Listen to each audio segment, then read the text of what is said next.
कोई भी कहानी वाकई डरावनी कैसे बनती है?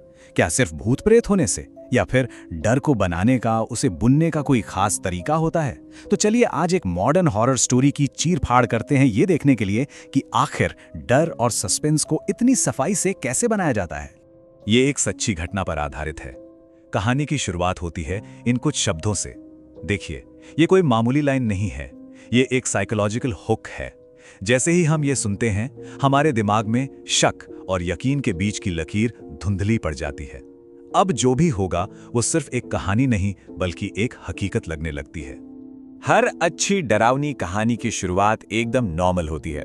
हमें किरदारों से जुड़ने का मौका मिलता है, ठीक इससे पहले कि उनकी दुनिया पूरी तरह से पलट जाए।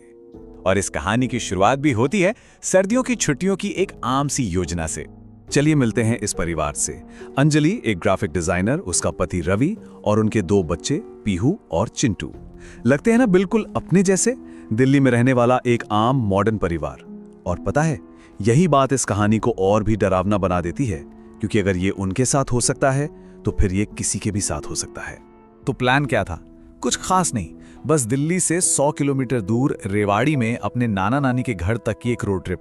एक ऐसा प्लान जो हजारों परिवार हर साल बनाते हैं। इसमें भला क्या गलत हो सकता है ना? और यहीं पर हमें खतरे की पहली घंटी सुनाई देती है। रवि जो पति है, वो हाईवे के बारे में चेतावनी देता है, कहता है कि वो भुताहा है।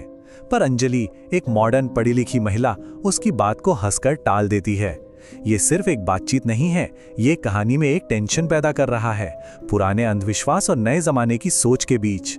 अब सवाल ये है कि कौन सही साबित होगा? किसी के मन में डर का बीज बोने का सबसे अच्छा तरीका क्या हो सकता है? एक और डरावनी कहानी सुनाकर। तो अब हम कहानी के उस हिस्से में आ गए हैं जहां दादी की एक कहानी माहौल को हमेशा के लिए बदल कर रख देगी। जरा ध्यान दीजिए कि ये कहानी काम कैसे करती है। एक लड़का, एक पुराना पीपल का पेड़ और एक अजीब सी डरावनी आकृति। ये कहानी सिर्फ बच्चों को डराने के लिए नहीं है, नहीं, ये एक तरह का ब्लूप्रिंट है। ये हमारे दिमाग में वो तस्वीरें और ख्याल डाल रही हैं जो बाद में उस अंधेरी सड़क पर सच होती हुई नजर आएंगी। ये एक चेतावनी है जिसे किरदारों ने नजरअंदाज कर दिया, और इसका असर फौरन दिखता है। 5 साल का चिंटू पूरी रात बेचैन रहता है। वो कहानी अब सिर्फ शब्द नहीं रही, वो एक डर बन गई है जो उस बच्चे के मन में घर कर गई है। उस खुशनुमा छुट्टी के माहौल में अब एक दरार आ चुकी है। अब घर वापसी का टाइम है और यहीं से कहानी का असली विलेन सामने आता है। ये कोई भूत या प्रेत नहीं है, अभी नहीं। ये है कोहरे से भरी एक सड़क जहां माहौल ही सबसे बड़ा दुश्मन बन जाता है। देखिए कैसे छोटी छोटी चीजें गलत होनी शुरू होती हैं। पहले तो निकलने में देर हो गई, फिर टायर पंचर हो गया। ये कोई सुपरनैचुरल घटनाएं नहीं हैं, ये रोज की दिक्कतें हैं।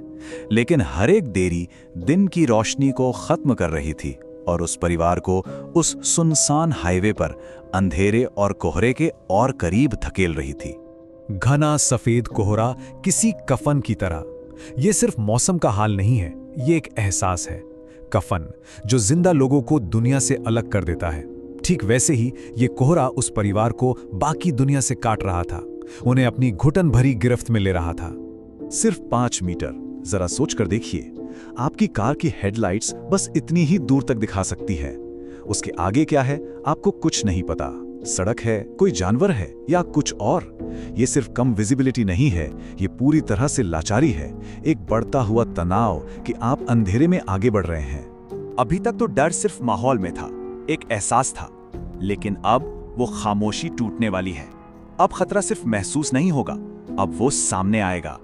ये है खौफ का वो सिलसिला जहां हर अगला पल पिछले से ज्यादा भयानक होने वाला है। एक एक करके घटनाओं का सिलसिला देखिए। पहले एक टूटी हुई साइकिल, अजीब है पर हो सकता है कोई भूल गया हो। फिर वही साइकिल दोबारा दिखती है, ये तो नामुमकिन है। फिर एक लंबी सी परछाई जो अचानक गायब हो जाती है। अब अंजलि का लॉजिकल दिमाग जवाब देने लगता है। और फिर कार के अंदर से एक हाथ का निशान, मतलब डर अब बाहर नहीं अंदर आ चुका है। और जब लगता है कि इससे बुरा और क्या ही होगा, तभी रेडियो से एक ऐसी आवाज आती है जो इंसानी नहीं लगती। एक चेतावनी नहीं, एक वादा। इस कोहरे में कोई नहीं बचेगा। अब यह सिर्फ कोई डरावना अनुभव नहीं है, ये तो मौत का सीधा सीधा ऐलान है। और फिर अचानक सब खत्म। घबराहट में कार सड़क से उतरकर एक पुराने पेड़ से जा टकराती है। वो भयानक पीछा, वो आवाज, वो खौफ, सब एक जोरदार टक्कर की आवाज में दब जाता है। खामोशी। लेकिन टक्कर के बाद की खामोशी कहानी का अंत नहीं है, बल्कि यहीं से असली खौफ शुरू होता है। वो खौफ जो पीछा करने से नहीं, बल्कि उन सवालों से पैदा होता है जिनका कोई जवाब नहीं है। दुर्घटना के बाद का ये अनसुलझा रहस्य। अंजलि की आंख अस्पताल में खुलती है। मशीनों की बीप बीप, दवाओं की गंध। वो भयानक रात अब एक कड़वी हकीकत में बदल चुकी है। परिवार जिंदा है, लेकिन उसकी बेटी की हालत बहुत नाजुक है। वो अलौकिक खौफ अब इंसानी दुख दर्द में बदल गया है। तो सच क्या था? अंजलि कहती है वहां कोई था, एक साया। लेकिन पुलिस रिपोर्ट कहती है कोई और गाड़ी नहीं थी, आपने खुद पेड़ को टक्कर मारी। यहां दो सच है, एक जो महसूस किया गया और दूसरा जो साबित किया जा सकता है। और कहानी हमें इन्हीं दोनों के बीच में लाकर छोड़ देती है, यह फैसला करने के लिए कि किस पर यकीन किया जाए। इस तरह के डर को साइकोलॉजिकल हॉरर कहते हैं। यहाँ असली मॉन्स्टर वो नहीं है जो हमें दिखाया जाता है, बल्कि वो है जिसे हम देख ही नहीं पाते। ये कहानी हमें कोई भूत नहीं दिखाती, ये हमारे मन में शक और डर का बीज बो देती है और हमारी कल्पना को ही वो मॉन्स्टर बनाने का काम सौंप देती है। और हमारे दिमाग का बनाया हुआ मॉन्स्टर किसी भी कहानी के मॉन्स्टर से कहीं ज्यादा डरावना होता है। और आखिर में कहानी हमें इस ख्याल के साथ छोड़ जाती है, हर अंधेरी रात का अपना एक गहरा राज होता है। शायद ये सिर्फ एक कहानी नहीं है, शायद ये हमें याद दिलाने का एक तरीका है कि तर्क और विज्ञान की दुनिया के ठीक नीचे कुछ रहस्य हमेशा अनसुलझे रहते हैं, जो किसी कोहरे भरी रात में हमारे सामने आने का इंतजार कर रहे होते हैं।